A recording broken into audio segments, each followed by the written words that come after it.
이 조직에서 사람들이 줄줄이 떠나고요. 감원 발표가 나오고 예산까지도 크게 깎이면요. 우리가 보통 그 조직이 기울고 있다라고 읽어봅니다. 대부분의 경우 맞는 판단인데요. 근데 올해 이더리움 재단에서 벌어진 일은 이 상식으로 읽으면 절반만 보이실 겁니다.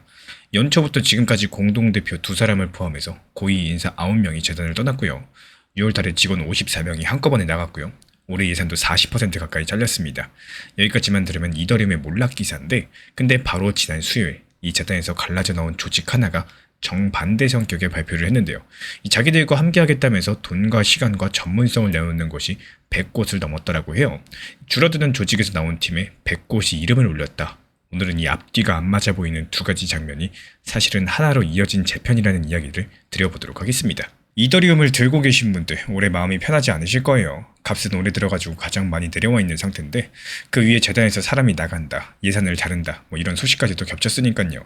그래서 오늘은 가장 먼저 이 불안한 뉴스들의 실제부터 시간 순서를 확인을 하고, 그 다음에 100곳이라는 숫자의 정체를 확인시켜 드리도록 하겠습니다. 먼저 이더리움 재단은 뭐 하는 곳일까요? 이더리움이라는 전산장부 자체에는 주인이 없습니다. 이 특정 회사의 소유가 아니라 전 세계에 흩어진 수많은 컴퓨터가 함께 유지하는 공개 장부죠. 그 대신 초창기부터 이 장부를 돌봐온 비영리 단체가 하나 있는데, 그게 바로 이더리움 재단입니다. 비영리라는 거는 이득을 내가지고 나눠 갖는 조직이 아니란 뜻이고, 연구비를 대고 개발자를 지원하고 큰 방향성을 살펴온 곳입니다. 주인은 아니겠지만 오랜 시간 동안 사실상의 중심 역할을 해왔었고요. 그 재단의 올해가 어땠는지 한번 살펴보겠습니다. 2월 달에 공동대표 한 사람이 떠났어요. 6월 18일에는 남아있던 다른 공동대표도 물러났습니다. 그리고 6월 22일 재단에서 핵심 연구를 이끌던 사람들이 밖으로 나와서 이더랩스라는 독립연구 조직을 차렸습니다. 근데 바로 다음날 6월 23일 재단이 감원을 발표합니다. 270명쯤 되던 인원에서 54명이 한꺼번에 나갔고요. 올해 예산도 40% 안팎을 잘랐습니다. 사내에서 돌리던 프라이버시 연구부서도 정리했고요. 7월 중순에는 재단에서 기관용 비밀 처리 기술을 만들던 팀이 나와가지고 이더 시스템스라는 영리 회사까지도 세웁니다. 그리고 비슷한 시기에 하나가 더 나와요. 재단 안에서 은행이나 대기업 같은 기관을 상대하던 팀이 통째로 나와가지고 만든 이더리움 인스티튜셔널이라는 조직입니다. 그러니까 올 여름 몇 주 사이에 이더리움 재단에서 갈라져 나온 조직이 3개나 생긴 겁니다. 재단이 내보낸 건지 사람들이 먼저 나간 건지 이 조직마다 사정이 달라서 한 문장으로 말씀드리긴 어렵겠지만요. 다만 이게 무너지면서 흩어지는 장면인지 일부러 나누는 장면인지를 가늠할 만한 단서는 존재하는데요.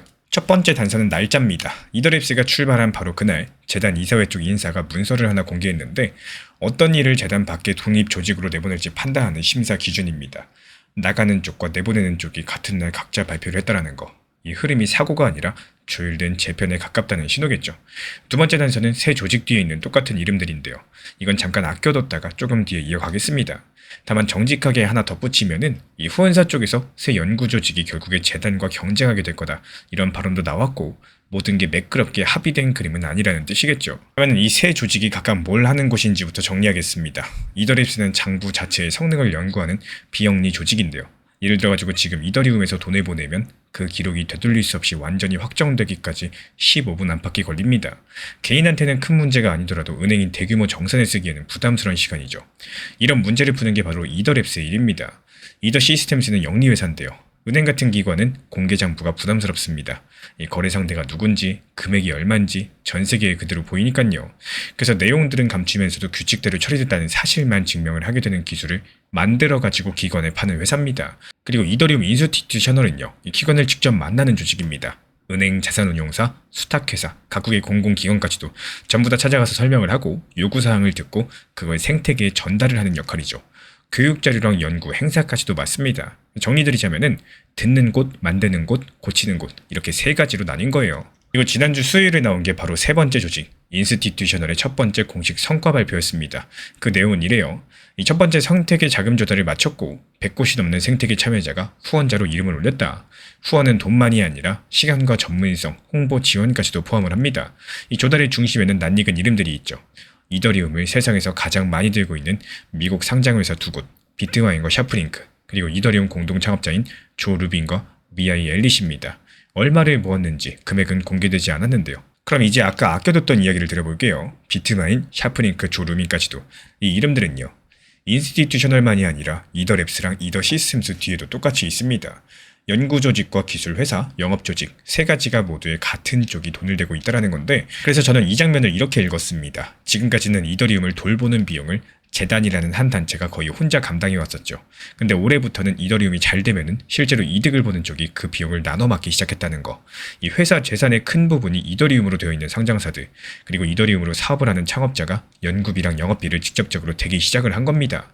재단의 축소랑 새 조직의 등장이 따로 난 두 기사가 아니라 하나의 재편이 순서대로 드러난 장면으로 보이는 이유겠죠. 그럼 왜 하필 기관 상대 조직이 가장 먼저 성과를 냈을까요? 여기에는 기관들의 오래된 고민이 있습니다. 어느 은행이 이더리움 위에서 뭔가 해보고 싶다고 가정을 해볼게요. 그 순간 아주 현실적인 문제에 부딪힙니다. 계약서에 누구 이름을 적어야 될까요? 문제가 생기면 어디로 연락을 해야 될까요? 이더리움에는 그 상대가 없죠. 회사가 아니니까 그래요. 물론 이더리움 관련 회사는 많습니다. 근데 그 회사들은 각자 자기 상품을 파는 입장이지 어느 한쪽 편을 들지 않고 전체를 안내해준 상대는 아니었죠. 인스티튜셔널은 이 자기소개 문서에 이 문제를 그대로 적어놨습니다. 이더리움에는 기관이 처음 마주 앉을 중립적인 상대가 없었고 자기들이 그 자리를 맡겠다라고요. 그래서 이 조직은 영리회사가 아니라 비영리로 만들어졌습니다. 특정 회사가 아니라 생태계 전체를 대표해야 신뢰가 생기기 때문에 실제로 이 팀은요, 재단 시절부터 몇 년에 걸쳐서 기관 수백 곳을 만나온 사람들입니다. 그럼 이 100곳의 정체가 궁금하시죠? 오늘 이야기에서 가장 재밌는 부분입니다. 명단을 실제로 열어보시면요, 기관 고객이 아니라 이더리움 생태계에서 일하는 회사들입니다. 남의 코인을 대신 안전하게 보관해주는 수탁 회사들, 현실의 채권이나 펀드를 장부 위에 토큰으로 만들어주는 발행 회사들, 달러의 값을 고정한 코인을 찍는 서클, 지갑을 만드는 메타마스크랑 레저, 장부를 조회하고 데이터를 정리해주는 회사들까지, 이더리움에 얹혀 돌아가면서 처리 속도를 높여주는 보조 전산망들까지도 들어있습니다. 의외의 이름도 있는데요. 이 전세계 최대 공개 소프트웨어 단체인 리눅스 재단이 있고요. 그리고 대한민국 이름도 보입니다. 업비트를 운영하는 두나무가 만든 이더리움 계열 전산망 기화, 그리고 한국 블록체인 인프라 회사 DSRV까지도 명단에 있습니다. 이 명단 같은 경우는 고객 명단이 아니라 일할 준비가 된 회사들의 명단으로 읽어볼 수가 있겠죠. 은행이 이더리움에서 뭔가 하려면은 보관과 발행과 지갑과 결제, 조회까지 여러 가지 회사를 거쳐야 되는데 그 회사들이 한 조직 뒤에 미리 모여있는 셈이니까요. 문의가 들어오는 순간 바로 연결할 수 있는 구성이 갖춰진 거겠죠. 그리고 여기서 소름 돋는 지점이 하나 있습니다. 순서가 거꾸로라는 거예요. 보통은 영업 조직을 먼저 만들고 그 다음에 고객을 데려오죠. 근데 이더리움은 돈이 먼저 와 있었습니다. 세계 최대 자산운용사 블랙록이 미 국채를 담아 만든 토큰형 펀드, 이 비들이라는 상품이 있는데 재작년 봄부터 공개장부 위에서 돌아가고 있고 지금 전체 규모가 우리 돈으로 4조 원을 넘어갑니다. 이 펀드가 처음에 출발한 곳이 이더리움이고요. 지금도 여러 가지 장부 가운데서 이더리움 올라간 몫이 1조 원 넘게로 가장 큽니다. 이 펀드를 실제로 장부에 올려주는 회사 시큐리타이즈는 지난달 초 뉴욕 증시에 상장까지도 했었는데 그 시큐리타이즈도 이번 100곳 명단 안에 있습니다. 그러니까 그림이 이렇게 되겠죠. 맞이할 조직이 생기기도 전에 전 세계에서 가장 큰 운용사의 돈이 먼저 장부 위에 들어와 있었고요. 이제야 그 돈을 상대할 조직이 갖춰졌다는 거. 순서의 역전이겠죠. 다만 이 역전에는 다급한 배경도 하나 있긴 합니다. 이 비들 같은 기관 자금이 요즘은 이더리움 한 곳만 사용하지 않겠죠. 최근에는 다른 전산망 쪽 몫이 한 주 사이에 2배 가까이 불어나는 일도 있었고 기관도는 이더리움을 기다려주지 않습니다. 조건이 맞는 곳으로 움직이기 때문에 인스티튜셔널의 자기 문서에도 이 위기점이 그대로 적혀 있어요. 앞으로 몇 년 안에 기관 자금이 여러 장부로 흩어질지 한 곳으로 모일지가 갈린다라고요. 그러니까 이 조직의 존재 이유는 결국에 그 갈림에서 이더리움이 선택받게 만드는 일입니다. 그럼 앞으로는 어떻게 될까요? 제가 가장 가능성이 높다라고 보는 전개 한 가지만 말씀드리겠습니다. 이번에 확보한 돈과 사람으로 하반기에 기관 접촉이 본격적으로 늘어나고 연내의 첫 번째 결과물 성격의 발표가 나오는지가 관전 지점이에요. 특히나 은행이나 대형 운용사의 실제 이름이 박힌 첫 번째 협업 발표가 나오는 순간 이번 자금 조달이 업계 안쪽 행사였는지 진짜 출발이었는지가 판가름 날 겁니다. 이렇게 보는 근거는 총 3가지인데요. 첫 번째로 기관 수백 곳을 만나온 팀과 100곳의 실무회사 구성이 이미 결합되어 있어요. 두 번째로 수요가 먼저 와 있습니다. 비들처럼 기관 돈이 이미 장부 위에서 돌아가고 있으니까 없는 수요를 만드는 게 아니라 있는 수요를 넓히는 일이겠죠. 세 번째로 새 조직의 역할이 겹치지 않게 나뉘어 있다 보니까 남은 병목은 조직이 아니라 시장 쪽으로 넘어갔다는 겁니다. 이더리움 재단은 올해 인원과 예산을 크게 줄였고요. 그 역할을 이어받을 독립조직 3가지가 재단 밖에서 만들어졌습니다. 그 중에 기관을 상대하는 이더리움 인스티튜셔널이 지난주 100곳 넘는 생태계 후원과 함께 첫 번째 자금 조달까지 끝마쳤고 이제 남은 질문은 딱 이 준비가 은행과 운용사의 실명이 박힌 첫 번째 성과로 이어질 수 있느냐, 딱 그 하나겠죠. 그래서 우리 구독자분들께 물어보겠습니다. 이 100곳의 다음 발표에는 드디어 은행이나 대형 운용사의 실제 이름이 등장할 수 있을까요? 그렇지 않으면 당분간은 코인업계 안쪽의 이야기에 머물 수 있을까요? 댓글로 생각들 남겨주시면 첫 번째 실명 협업 소식이 나오는 날 제가 그 이름들 그대로 들고 와서 오늘 이야기가 맞았는지 같이 확인드려 보도록 하겠습니다. 현재 제가 안내드리고 있는 정보방 입장에 대해서 관심이 있으신 분들이 최근에 많아지셨습니다. 간단하게 한번 설명드려보도록 하겠습니다. 먼저 항상 무슨 일이 있어도 업비트, 빗썸, 현물 매매로서만 안내드리고 있기 때문에 원칙 매매를 잘 활용하시는 것들을 추천을 드려요. 이 세 가지 방으로서 안내를 드리고 있는데요. 첫 번째로 가장 구독자분들께서 관심 있어 하시는 리플 전용방입니다.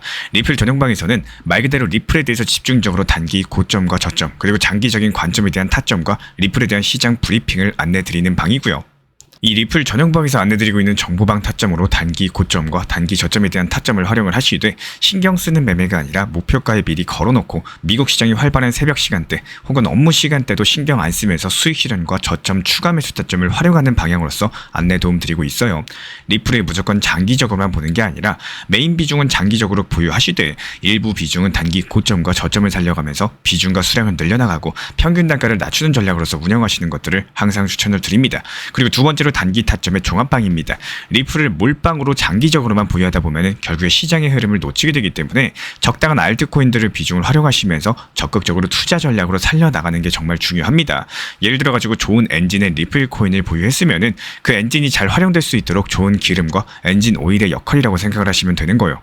안내드리고 있는 단기 타점의 목표 타점, 성향은 말 그대로 단기적으로만 접근하시는 걸 항상 추천을 드리고 있습니다. 간혹 지금 시장이 안 좋은 단기적인 알트코인이 가능하냐 이렇게 생각하시는 분들도 계신데요. 지금 시장에서 단기 타점이 불안하다라고 느끼시거나 알트코인을 공략하는 게 맞나 이렇게 생각하시는 가장 큰 이유 중에 하나는 시장의 테마에 맞는 코인이 아니라 이미 급등이 나왔거나 주목을 받고 있지 못한 코인들을 공략을 하거나 혹은 목표 타점이 비정상적으로 높거나 혹은 순간적으로 움직임이 나올 수 있는 단기 고점의 타점을 찾지 못해서라고 생각을 해요.